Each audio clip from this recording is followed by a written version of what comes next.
So hey guys, welcome to last lecture of halo alkanes and halo arenes. आज हम इस chapter को खत्म करने वाले हैं, ठीक है। तो आज हम इस लेक्चर में क्या डिस्कस करेंगे?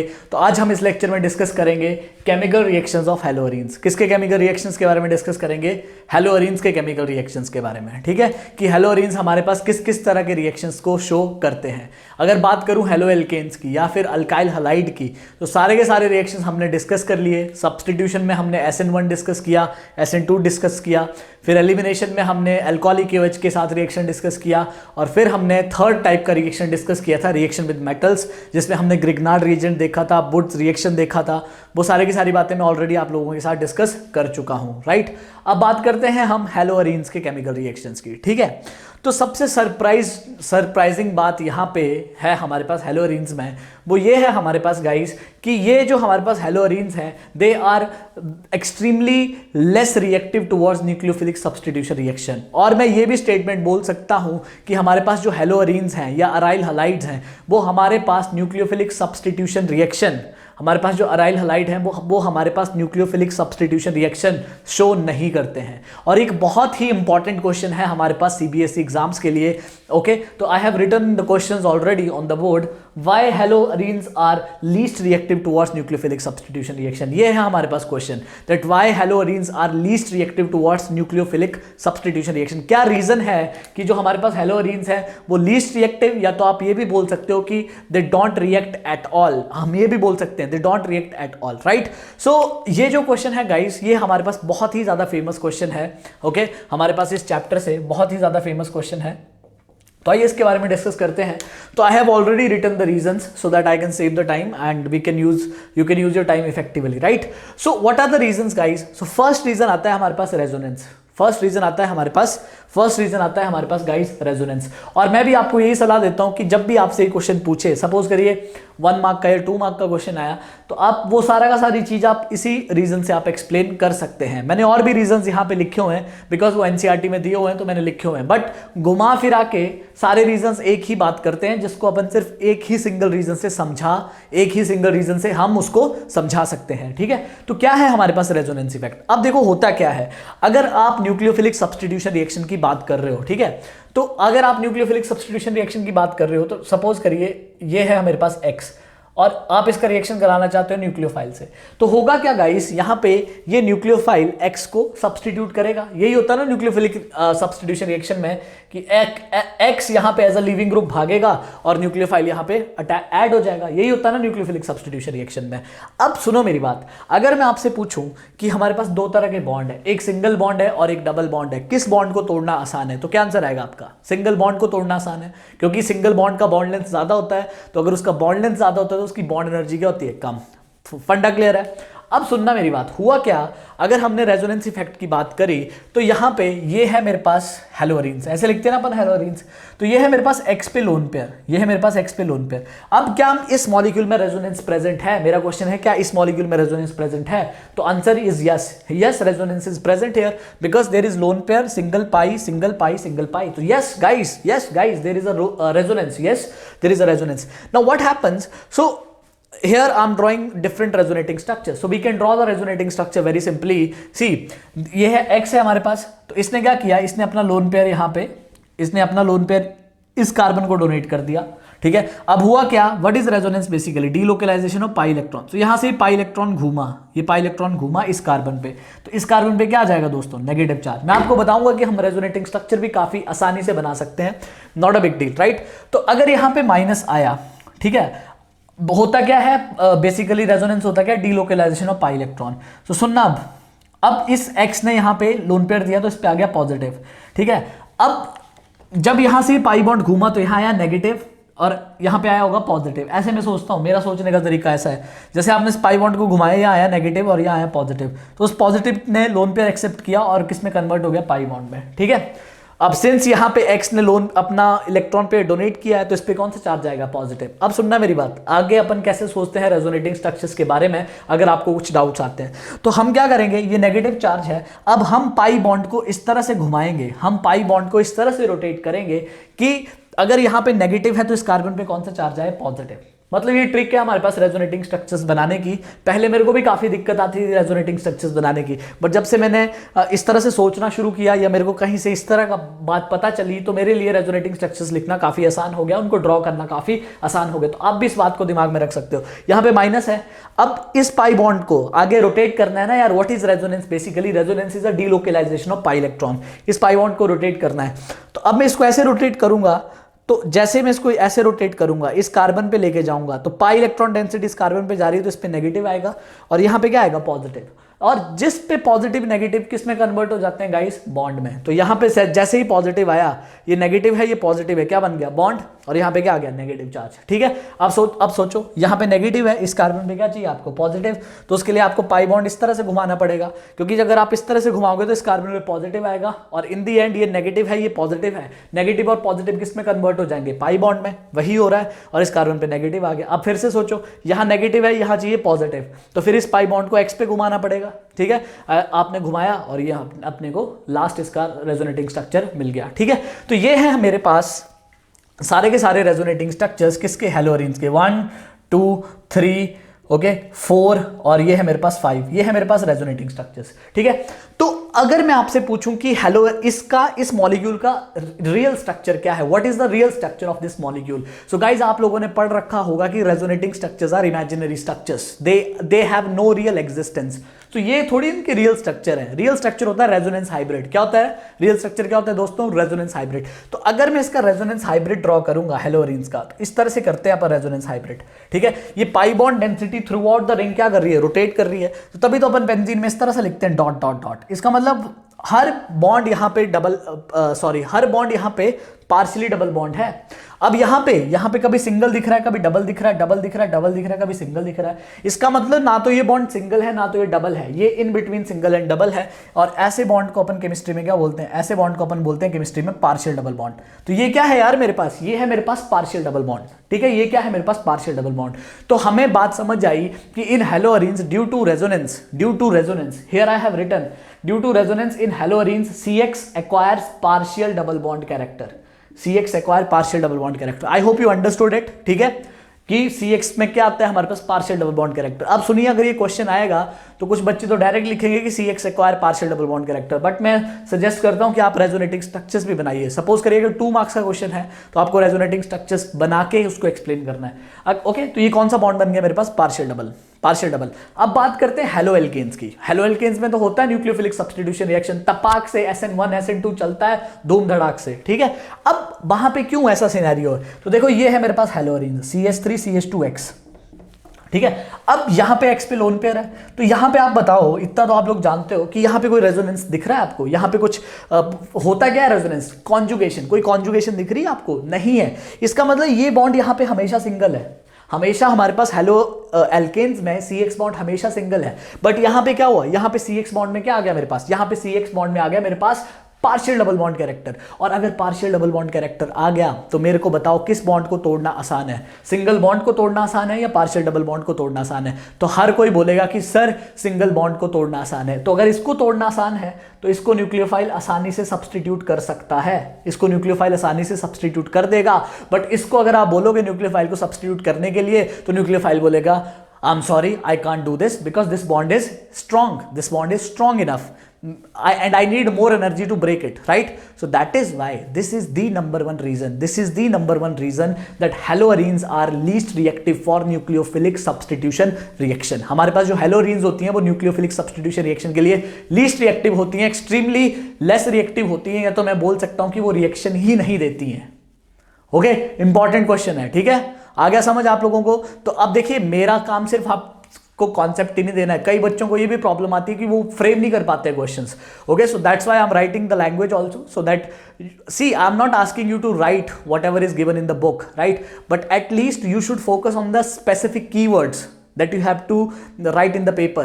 okay, अगर आप सारी देसी लैंग्वेज लिख दोगे तो फिर एग्जामिनर वो उतना इंप्रेसिव आंसर्स नहीं बनता है. तो जो टेक्निकल टर्म्स हैं, जो टेक्निकल्स हैं, पार्शियल डबल बॉन्ड कैरेक्टर होगा, उससे लेस रिएक्टिव हो जाएगा, its breaking will become difficult. Okay, are you getting my point, right? So this is the number one factor. So I hope कि आप सब लोगों को ये समझ आ गया कि haloarenes are very less reactive और do not undergo nucleophilic substitution reaction. Number one reason is due to resonance.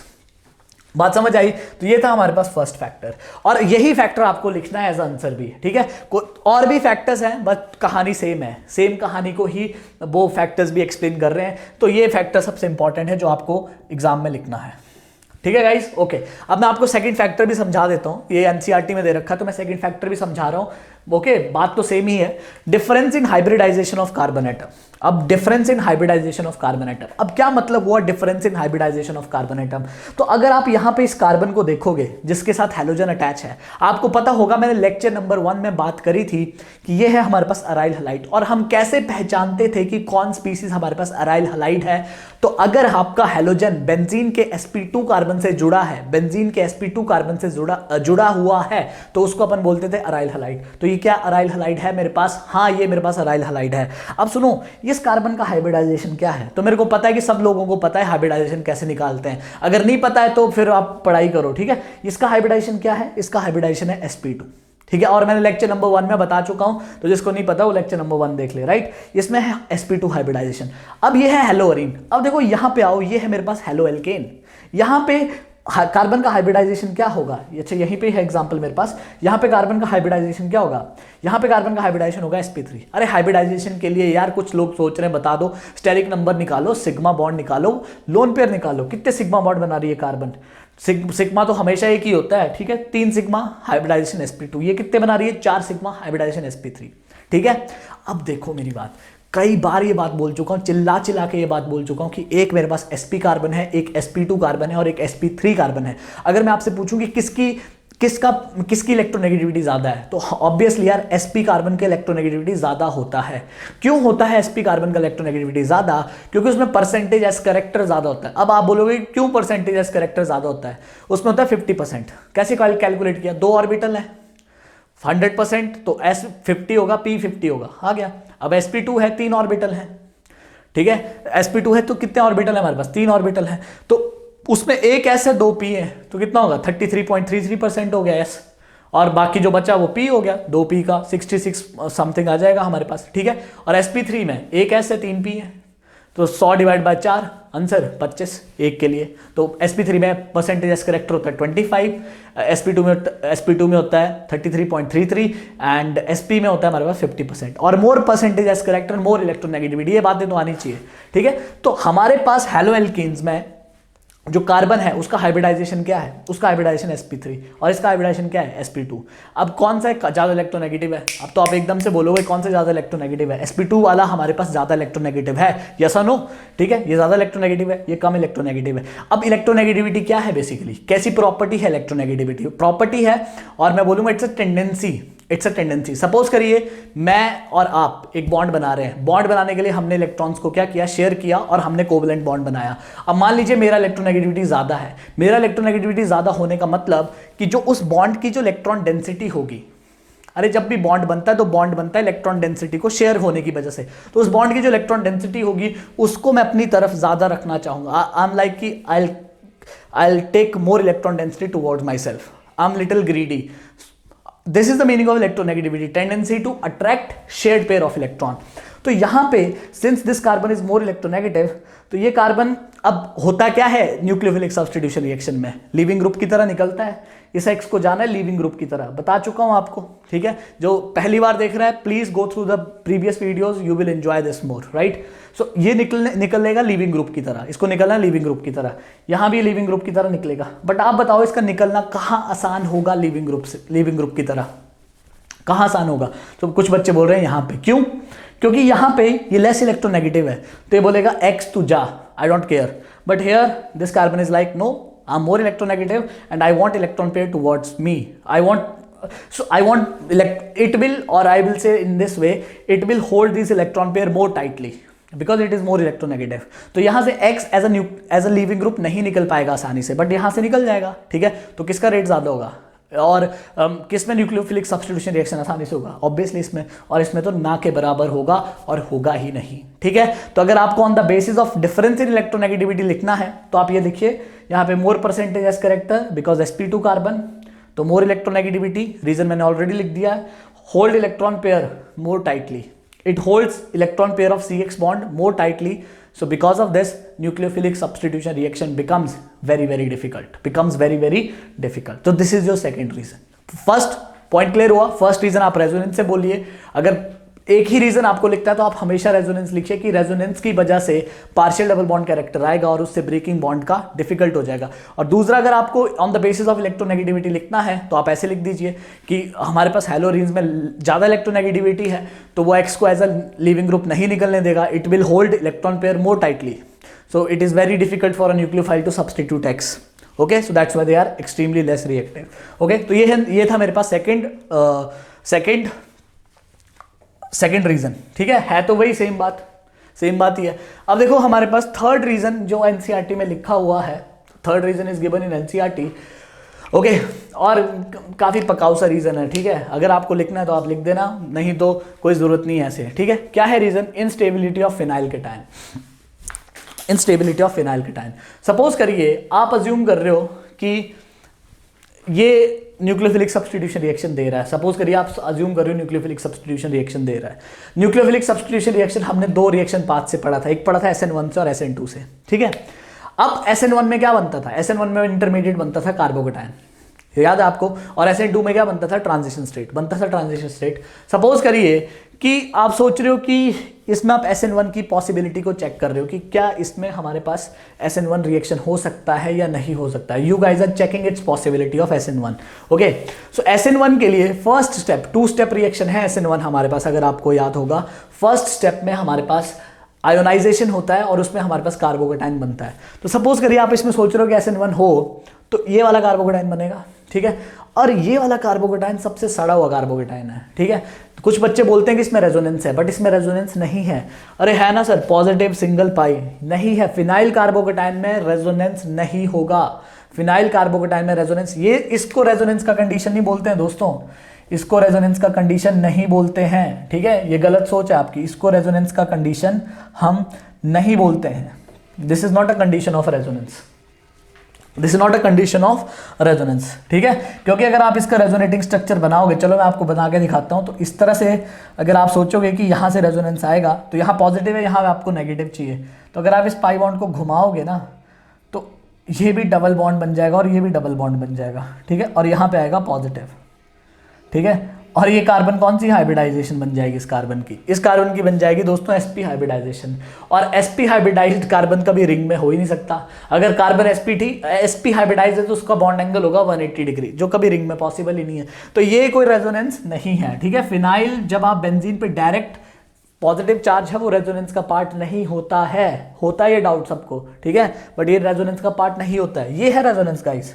जैसे मेरे पास ये बेंजीन है, यहाँ पे लगा दिया मैंने CH2 पॉजिटिव, तो ये है रेजोनेंस. बिंदास बोल सकता हूँ ये है रेजोनेंस. ठीक है, ये रेजोनेंस नहीं है. तो बस, तो हमारे पास हैलोअरीन्स के केस में हमारे पास जो कार्बोकेटायन बनता है वो अनस्टेबल है, not resonance stabilized. So that is why SN1 will rule out. ठीक है, तो ये भी हमारे पास एक रीजन दे रखा है, तो उसके हिसाब से भी अपन सोच सकते हैं. बट मेनली मैंने आपको बता दिया कि number 1 reason is first only. ठीक है, और फोर्थ क्या रीजन दे रखा है हमारे पास कि हमारे पास सपोज करिए, ठीक है, होता क्या है न्यूक्लियोफिलिक सब्स्टिट्यूशन रिएक्शन में कि न्यूक्लियोफाइल सब्स्टिट्यूट कर रहा है हैलोजन को. ठीक है, न्यूक्लियोफाइल यहां पे सब्स्टिट्यूट कर रहा है हैलोजन को. न्यूक्लियोफाइल क्या होता है guys? Nucleophile, nucleus loving, electron rich species है न्यूक्लियोफाइल. ठीक है, सपोज करिए मैं न्यूक्लियोफाइल हूं, I am a nucleophile and I want to attack on this haloarenes. So this haloarenes is also already electron rich site. अरे ये benzene है ना यार, बेंजीन में क्या होता है guys? Pi electron density. Pi electrons कैसे होते हैं? ऐसे खुले पड़े होते हैं पाई इलेक्ट्रॉन्स. ठीक है, तो न्यूक्लियोफाइल के पास ऑलरेडी उसके पास इलेक्ट्रॉन्स है, यहाँ भी इलेक्ट्रॉन्स है, तो उसका इस पे अटैक करने का मन कम होगा, क्योंकि दोनों के दोनों क्या है? इलेक्ट्रॉन रिच हैं. अगर आपको पता होगा ना, बेंजीन के डेरिवेटिव मेनली किसके इलेक्ट्रोफिलिक सब्स्टिट्यूशन शो करते हैं. इलेक्ट्रोफाइल अटैक करता है वहां पे जल्दी से, क्योंकि इलेक्ट्रोफाइल तो इलेक्ट्रॉन ढूंढ रहा है. ओके, तो ये भी हम यहाँ पे, ये भी सारा सा रीजन है, कोई जरूरत नहीं है, बट ठीक है, एनसीईआरटी में दिया है तो मैं आप लोगों को बता रहा हूँ. ठीक है ना, since haloarenes is electron rich, it is less likely for electron rich nucleophile to approach it. Since haloarenes is electron rich, it is less likely for electron rich nucleophile to approach it. Now, haloarenes are electron rich. Why they are electron rich? Because of this pi electron density of benzene. So nucleophile is not that interested on attacking on benzene.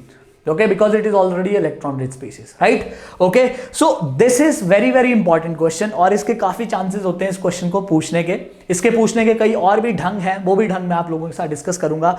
But सबसे पहले देखिए आपको tension लेने की जरूरत नहीं है, कोई नहीं टेंशन, कोई नहीं परवाह। सिंपल रेजोनेंस की वजह से पार्शियल डबल बॉन्ड और थोड़ा सा हाइब्रिडाइजेशन का भी मेरे को काफी लॉजिकल लगता है तो सारे के सारे लॉजिकल। बट अगर आपको 2 मार्क का क्वेश्चन आए तो ऐसा नहीं है आपको पूरे रीजन लिखने की जरूरत है। बट हाँ, एक बार अगर आपके नोट्स में ये बात पड़ी हुई है तो आप उसको आराम से आप उसको एक बार रीड कर सकते हो। बट अगर आपसे कोई पूछे, सपोज करिए कल को आपको कोई वाइवा में आपसे कोई क्वेश्चन पूछ ले कि why haloarenes are less reactive, तो आप झटके से आंसर दीजिए due to resonance partial double bond character arises and because of that the breaking or the cleavage of that CX bond becomes difficult, so that's why they won't undergo nucleophilic substitution reaction, or we can say that they are extremely less reactive for nucleophilic substitution reaction। ठीक है, अगर वो ज्यादा आपको घुमाता है कि on the basis of electronegativity बोलिए, तो फिर आप अपना ज्ञान डालना शुरू कर दीजिए। ठीक है, ऑन द बेसिस ऑफ ये तो नहीं पूछेगा, बट हाँ ये पूछ सकता है। ठीक है गाइस, तो आई होप ये क्वेश्चन आप लोगों को क्लियर हो गया। अब सुनना इस क्वेश्चन को पूछने के क्या क्या तरीके, एग्जामिनर कैसे कैसे आपको घुमा सकता है। ये तो हो गया डायरेक्ट पूछ ले आपसे। अब ये भी हमारे पास काफी फेमस क्वेश्चन है कि क्या क्वेश्चन फेमस है हमारे पास, आपको सोचना है। एक है मेरे पास vinyl halide, let's say vinyl chloride, और एक है मेरे पास अलाइल क्लोराइड। एक है मेरे पास विनाइल क्लोराइड और एक है मेरे पास, और इस तरह से पूछता हूं, why vinyl chlorides are least reactive और extremely less reactive for nucleophilic substitution reaction. कौन बताएगा आंसर, सोचो। Why vinyl chlorides are extremely less reactive towards nucleophilic substitution reaction. ठीक है, तो अब देखो होता क्या है हमारे पास। अब विनाइल क्लोराइड क्या है यार, विनाइल क्लोराइड क्या है मेरे पास। ठीक है, ऐसा भी क्वेश्चन आता है तो मैं यहां पे लिख देता हूं आपको, इंपॉर्टेंट है। ठीक है, वाई विनाइल क्लोराइड। अब देखो कई बच्चे तो जानते नहीं कि विनाइल क्लोराइड क्या है। ठीक है, बच्चे क्या मतलब दोस्त ही बोल सकता हूँ यार, बच्चे बोलना मेरे को ऑड ही लगता है। ठीक है, मतलब ये विनाइल क्लोराइड है ना यार, ये क्या है मेरे पास विनाइल क्लोराइड है। ठीक है, ये विनाइल क्लोराइड है, और मान लो ये मेरे पास अल्काइल क्लोराइड है। मेरा क्वेश्चन है आप लोगों से कि इनमें से कौन ज्यादा रिएक्टिव होगा न्यूक्लियोफिलिक सब्स्टिट्यूशन रिएक्शन के लिए। ओके, बताइए। तो देखो इसमें भी वही सेम स्टोरी है। क्या यहाँ पे रेजोनेंस है, यहाँ पे कोई रेजोनेंस नहीं है, काफी रफली बता रहा हूँ, no resonance. So this bond is always a single, this bond is always single. Do you agree with me? This bond is always single. But guys, here is there is any resonance? Yes, there is resonance. So due to resonance, what will happen? Partial double bond character. Partial double bond. DBC means double bond character. Okay, partial double bond character arises. So if partial double bond character arises, breaking will become difficult, and if breaking will become difficult, so they are extremely less reactive. Can I say this, guys? Is it clear to everyone? Right? Can I say this? Yes.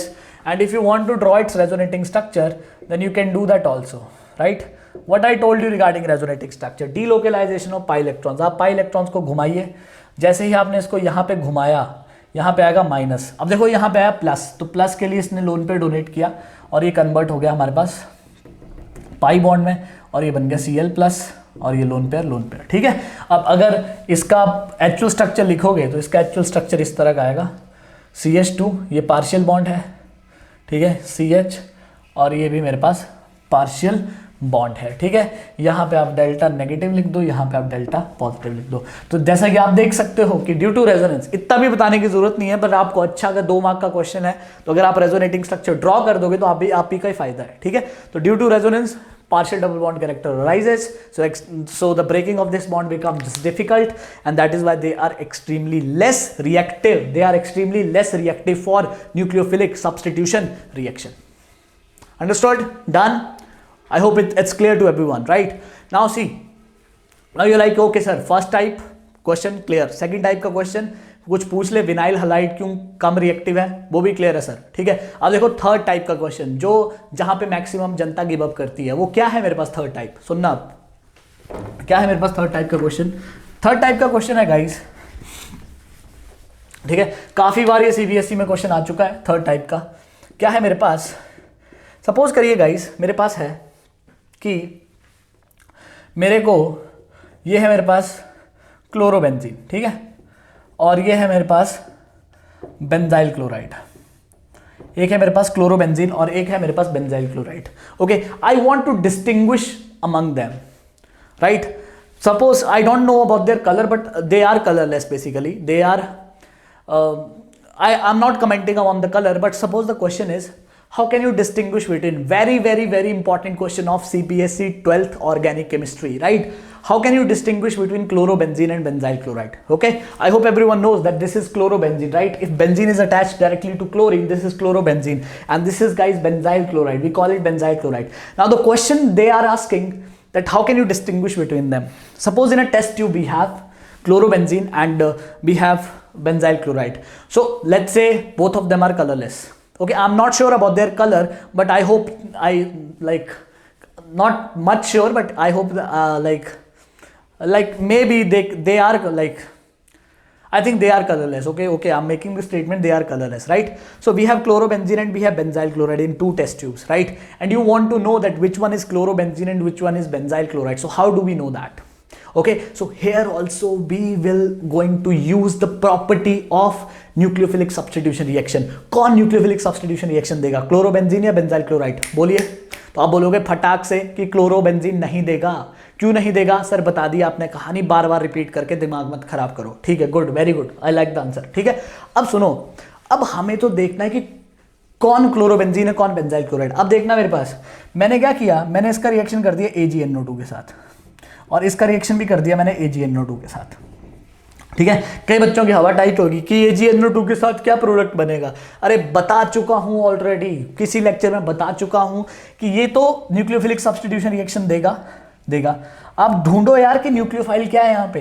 तो यार nucleophile है NO2-. क्या है nucleophile? अरे भाई लोग, क्या है न्यूक्लियोफाइल यार? न्यूक्लियोफाइल है मेरे पास NO2-.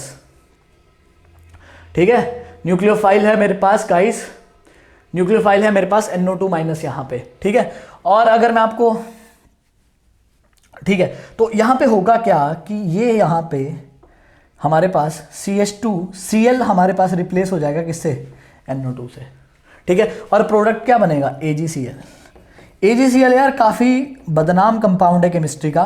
क्या दे देगा हमें ये? White precipitate. ठीक है, क्या दे देगा हमारे पास? ये वाइट प्रेसिपिटेट देगा हमें. क्या देगा गाइस? White precipitate. ठीक है, और NO2- लिखने की जगह अगर आपको याद होगा तो मैं बताया था कि ये कंपाउंड होता है हमारे पास कोवलेंट. इसका स्ट्रक्चर कुछ इस तरह का बताया था मैंने आपको, इफ यू रिमेंबर.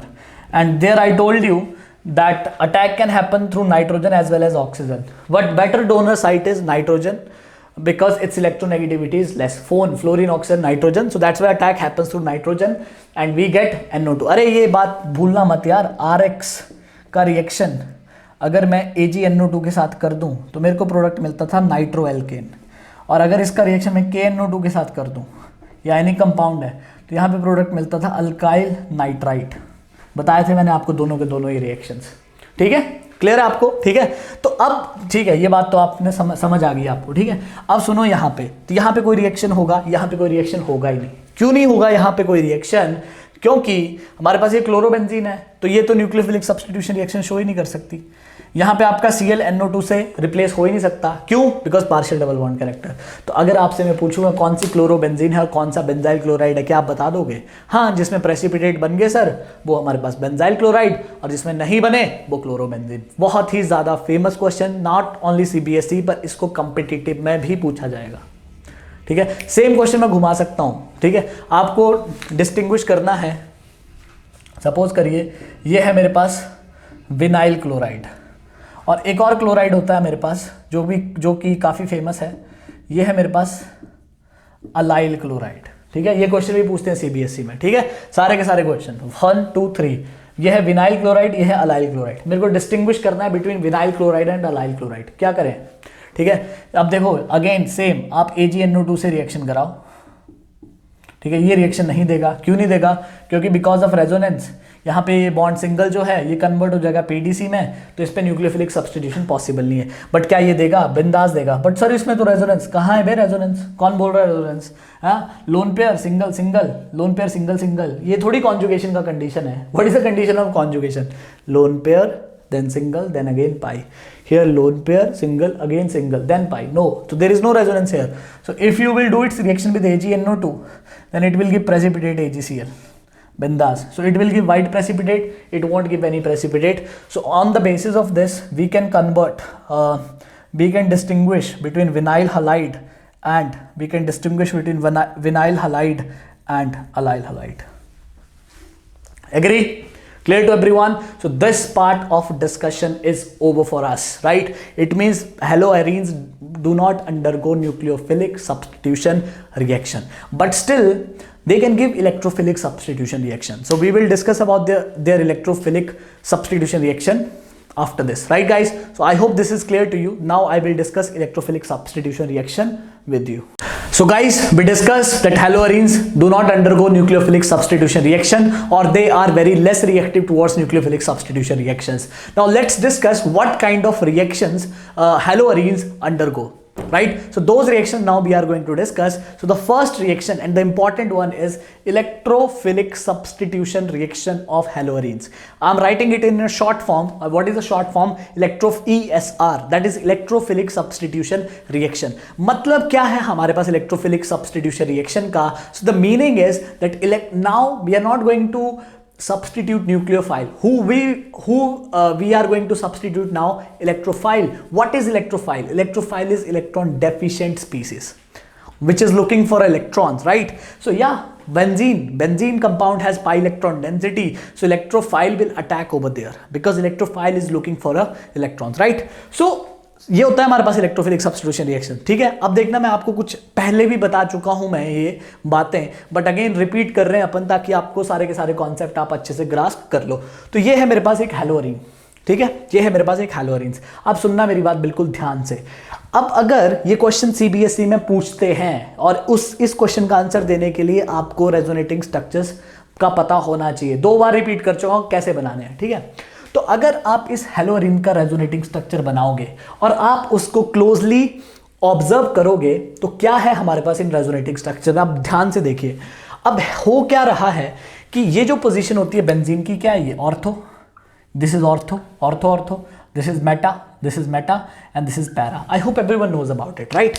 तो अब देखिए ऑर्थो पे नेगेटिव चार्ज आ रहा है। नेगेटिव चार्ज आने का मतलब कैसे आ रहा है नेगेटिव चार्ज? इस ग्रुप की प्रेजेंस की वजह से जब हम रेजोनेटिंग स्ट्रक्चर ड्रॉ कर रहे हैं तो ऑर्थो पे आ रहा है नेगेटिव चार्ज। और नेगेटिव चार्ज आने का मतलब कि इलेक्ट्रॉन डेंसिटी क्या कर रही है? इंक्रीज कर रही है। Negative charge means electron density at ortho position is increasing. Can I say that? Yes, I can say that, right. Now look at the next resonating structures. Now again negative charge is coming, but now negative charge is coming at what position? It is coming at para position. Can I say that? Yes, now it is coming at para. Now if you see the next resonating structure, now again negative charge is coming at ortho, right? It means what this X group is doing to the benzene ring. What this X group is doing to the benzene ring. So I can say that X group is donating its electron pair. X group is donating its electron pair, okay, and it is increasing its electron density at ortho and para position.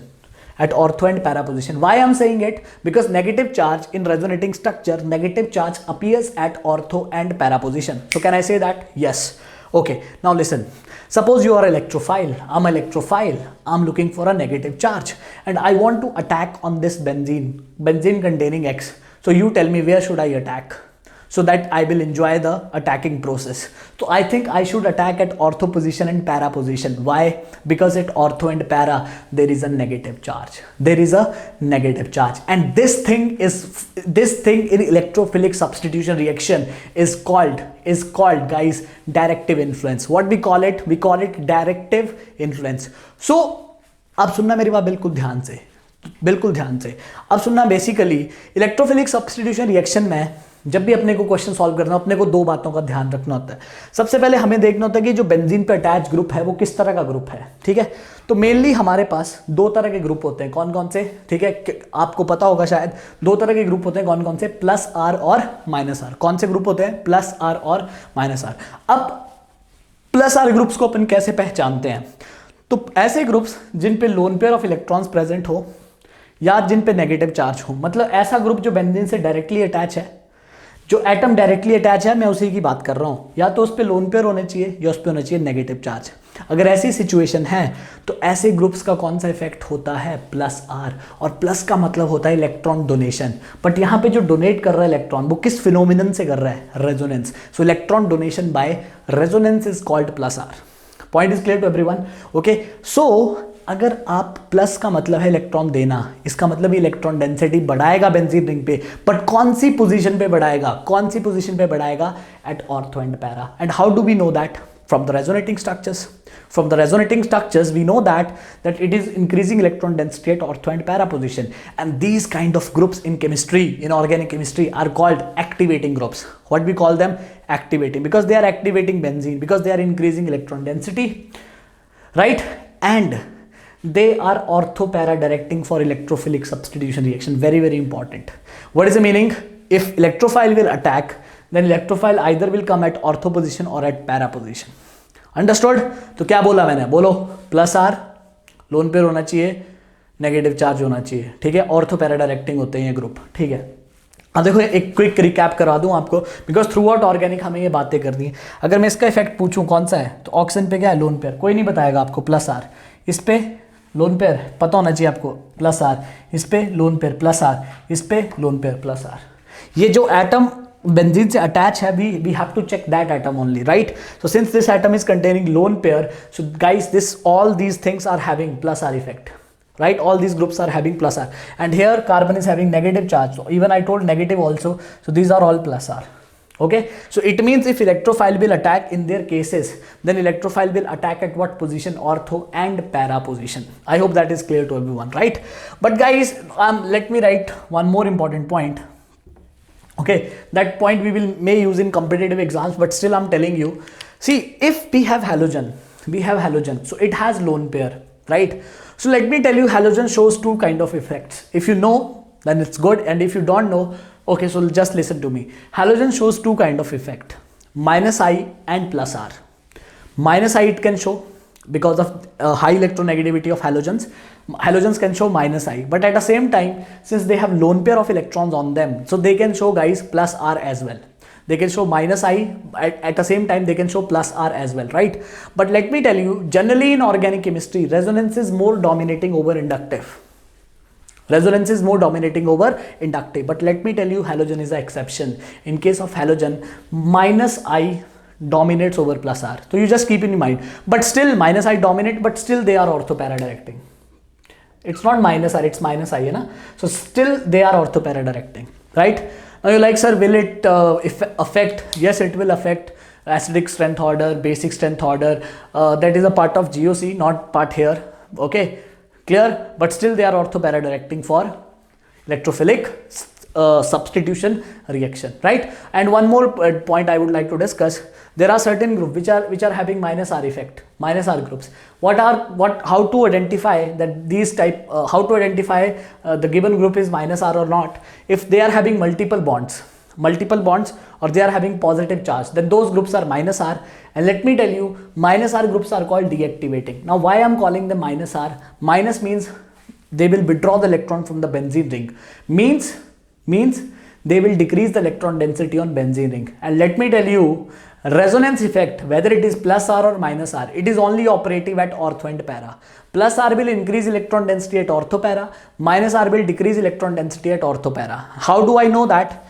Because if you will draw the resonating structure, suppose this is benzaldehyde, if you will draw the resonating structure of benzaldehyde, then at ortho and para position there will be positive charge in the resonating structures, and that positive charge signifies that they are decreasing electron density at ortho and para, but still electron density is intact at meta position. So suppose if they are undergoing electrophilic substitution reaction, so what is the good position for electrophile to attack? Obviously it has to be meta, because on ortho para electron density is less, so electrophile will attack at meta. So that is why the groups having minus R effect, they are what kind of groups? They are meta directing.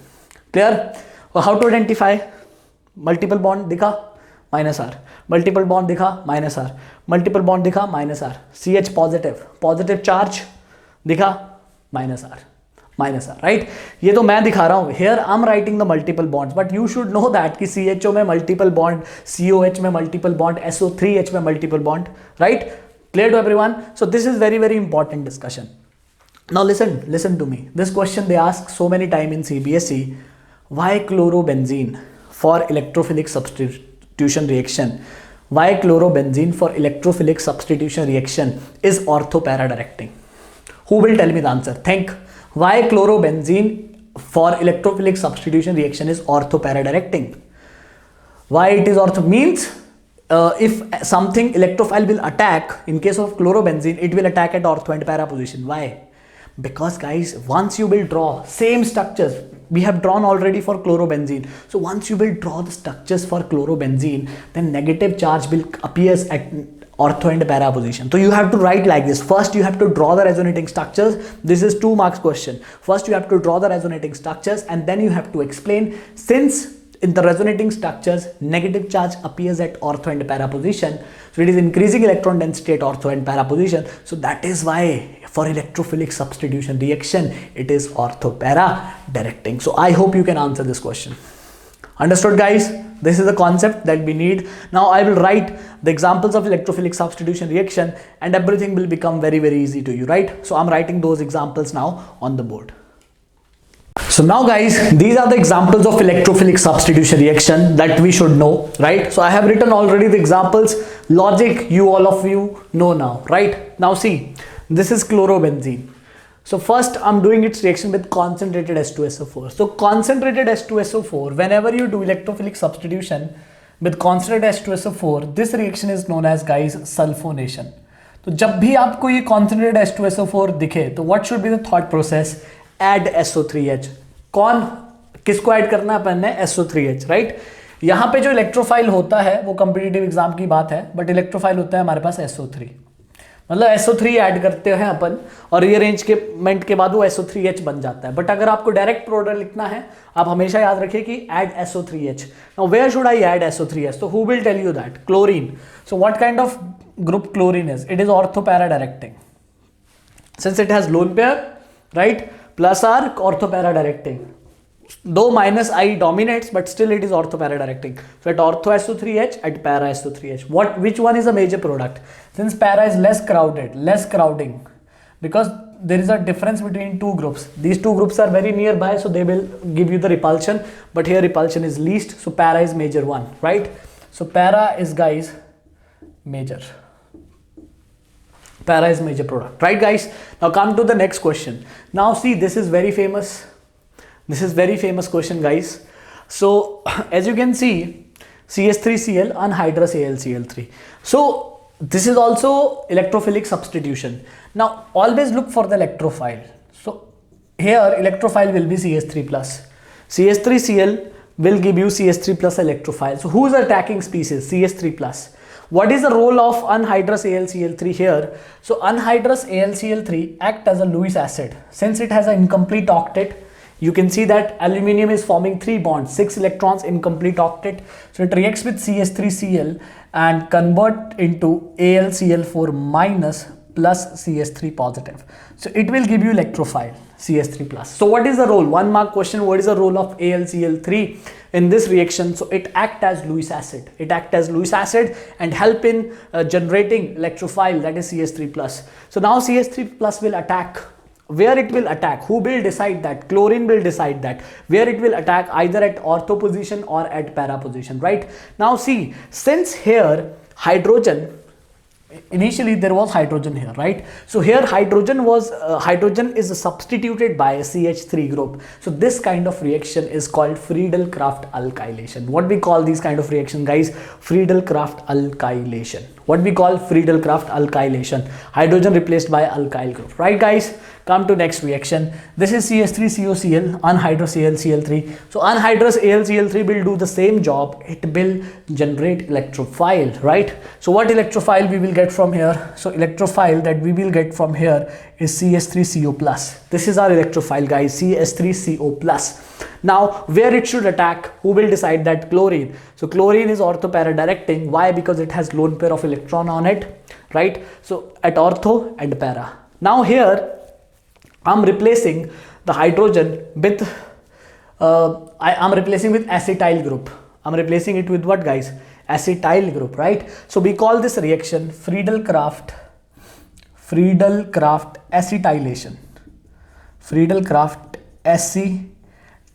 acetylation. What I call this reaction, guys? Friedel-Crafts acetylation. If instead of CH3 I will write R over here, then this will be RCO.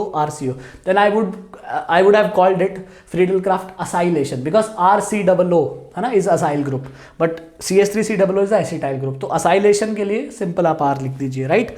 अब देखो Cl2HCl, ये तो chlorination है. यहाँ से electrophile क्या मिलेगा आपको? Cl+. कहाँ ऐड होगा? ऑर्थो एंड पैरा पे. Para is major product. यहाँ ये बहुत इंपॉर्टेंट है, इसको बोलते हैं अपन नाइट्रेशन. तो जब भी आपको कॉन्सेंट्रेटेड H2SO4 और कॉन्सेंट्रेटेड HNO3 मिले तो आपको क्या ऐड करना है? आपको इसमें जो इलेक्ट्रोफाइल होता है वो होता है NO2 प्लस नाइट्रोसोनियम आयन. तो इसको आप ऑर्थो पैरा पे ऐड कर दीजिए, आपको प्रोडक्ट्स मिल जाएंगे. ठीक है, तो ये थे सारे के सारे. देखिए ये थ्रू आउट ऑर्गेनिक चलेगा. और I think last year CBSE में पूछा था कि आप असाइलेशन पे शॉर्ट नोट लिखिए, तो कुछ बड़ी बात नहीं है, काफ़ी आसान चीज़ें, आपको बस लॉजिक पता होना चाहिए. ठीक है गाइस, अंडरस्टूड. अब हमारे पास दो तीन और रिएक्शन बचे हैं, उनको भी अपन कंप्लीट करेंगे जल्दी जल्दी. Okay, so guys, now the next reaction of haloarenes that I'm discussing is quite controversial reaction, right? Now what is this reaction? This reaction is known as Dawes process. What we call it? Dawes process. Now you can see that what I'm doing here, this is chlorobenzene and I'm converting chlorobenzene into phenol. What I'm doing, I'm converting this Cl, I'm substituting this Cl with OH. But lately I have told you that nucleophilic substitution reaction is not possible on haloarenes, or they are extremely less reactive towards nucleophilic substitution reaction. Now you're like, sir, but here you are substituting OH minus with Cl, so how is that possible? Right, now listen, if you check the conditions here, what is the temperature condition? So temperature condition is 623 Kelvin, guys. Can you imagine 623 Kelvin, how much high temperature it is? Okay, 100 degrees Celsius is 273 Kelvin, right? 200 degrees Celsius you can add. So 623 Kelvin is very high temperature. And can you see the pressure also? 300 atm, 300 atm. Right? So now see, I told you that this bond breaking is very, very difficult. But if you maintain such kind of elevated temperature and elevated pressure, so in that case, breaking may become possible. But when I said that haloarenes are less reactive for nucleophilic substitution reaction or do not undergo nucleophilic substitution reaction, so for that question I assumed normal condition. I was discussing, or if examiner asks such question, so the feel of the question is normal condition, not extreme conditions. These are extreme conditions, right? So in extreme conditions we can replace Cl with OH. So what is Dawes process? Conversion of chlorobenzene to phenol. This conversion is also important. Conversion of chlorobenzene to phenol under extreme condition. Okay, NaOH is a base, 623 Kelvin, 300 atm, and in second step we will get ONA first, then in second step H+, so it will convert into phenol, right? So under extreme conditions chlorobenzene can be converted into phenol. This process is called Dawes process. So you should know its temperature 623 and 300 atm, right? Otherwise to not possible, but under extreme condition it is possible. And its mechanism is benzyne mechanism, so that we won't discuss in CBSE, right? Second is, now very interesting thing is here, and this question they ask in CBSE also. If you introduce electron withdrawing group NO2, what is NO2, guys? NO2 is electron withdrawing group. Okay, NO2 is basically minus R group. What is the effect of NO2? Minus R. Okay, multiple bond na. NO2 is what? Multiple bond. Minus R effect. Okay, so minus groups are known as what, guys? Electron withdrawing. Okay, so guys, when we introduce NO2 at ortho and para position, suppose here I introduce NO2 at what position, guys? Tell me. I introduce NO2 at para position. Now if you see the conditions, now I only need 443 Kelvin temperature. I only need 443 Kelvin temperature and normal pressure. I only need 443 Kelvin. It means when I introduced NO2 at ortho and para position, here I have written on introducing NO2 or electron withdrawing group at ortho para position, rate of this reaction increases. When I introduce only one NO2, rate increase. You can see the temperature condition. Now I introduce two NO2. All are, this is at ortho and this is at para. Now again rate increase. Now temperature become 368 Kelvin. Right, about 100 degrees Celsius. So when I'm introducing NO2 at orthopara position, rate is increasing. Effectively rate is increasing.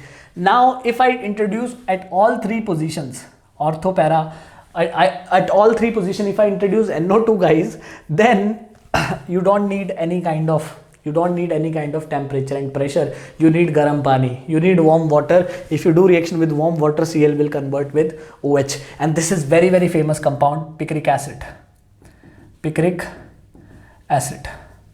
Okay, this is very famous compound guys, picric acid, right? Picric acid. Clear? So this question they ask, and when we introduce, let me tell you, so on introducing electron withdrawing group at ortho and para position, rate for this reaction increases. But if you, here I have written no effect of NO2 at meta. If you introduce NO2 at meta position, then there will be no effect, right? Now this question they ask in CBSE, and this is very important question. So we should know the reason. So I will tell you the reason also. Right, I will tell you the reason. So hold on for it. Right, first of all, understood what is Dawes process? Repeat with me, what is Dawes process? Conversion of chlorobenzene to phenol. Right, it is also a nucleophilic substitution reaction, but chlorobenzene is undergoing nucleophilic substitution reaction under extreme condition of temperature and pressure. Right, so chlorobenzene will become phenol. And when you introduce electron withdrawing group means minus group, minus R, minus I, these kind of groups at ortho para position, reactivity or the rate for this reaction increase. We have seen from these reactions. There is no need for you to remember the reactions, you just remember the first form. These reactions you don't have to remember, right? Means condition wise you don't have to remember, because if you know this reaction, then you can easily write the product for these reactions as well, right? And I told you picric acid. Right, now I want to discuss that why there is no effect when you introduce NO2 at meta, and why there is drastic effect when you introduce NO2 at ortho and para position. So now guys, I'm discussing with you the reason that why when we introduce NO2 group at ortho para position, why rate increase, and why there is no effect on rate when we introduce NO2 at meta. So see, this is basically little bit related to the mechanism. So this question is given as an example in NCERT, but this has to do with mechanism. So mechanism, so I don't discuss here, right? But let me tell you the main part of the mechanism, that whenever chlorobenzene converts into phenol, the intermediate form during that reaction is carbanion. What intermediate form during that reaction? Carbanion. So if more stable carbanion will form, then more will be the rate. Simple as that. Like in SN1, what is your intermediate? Carbocation. Stable is the carbocation, more is the rate. We know that. So whenever chlorobenzene will convert into phenol by benzyne mechanism, intermediate is carbanion. So if the stable carbanion will form, more will be the rate. This is the logic, right? So here I have written carbanion is intermediate. Stable. So I can say that rate is directly proportional to stability of carbanion. Rate is directly proportional to stability of carbanion. Agree? Now see, so when you introduced NO2 at para position, here I am introducing NO2 at para position. See, if you are introducing electron withdrawing group, so obviously rate of reaction will increase. Right? Rate of reaction will increase because it will withdraw the electron density from benzene ring. So nucleophile will starts to attack, because it will create less electron density on benzene. अरे क्या मतलब है? Minus are का मतलब electron density खींचेगा, right? But we have to check that where carbanion is getting stabilized. Okay, hold on. See, if I draw the resonating structures, can you draw the resonating structures? See, this is Cl. So this is very common doubt of students, that sir, you rotate like this, right? Why you are not starting from nitrobenzene itself? See, this is plus R group. Okay, it is donating through plus R, and it is withdrawing through minus R. So generally it has been found that plus is more dominating than minus. Okay, so that's why we are doing like this. So here minus, it will remain like this. Now minus, here I need plus, rotate pi bond, plus minus. Now this carbon will acquire minus. Now see guys, so this minus will be stabilized by NO2 group. How? Because this minus is in with resonance with NO2.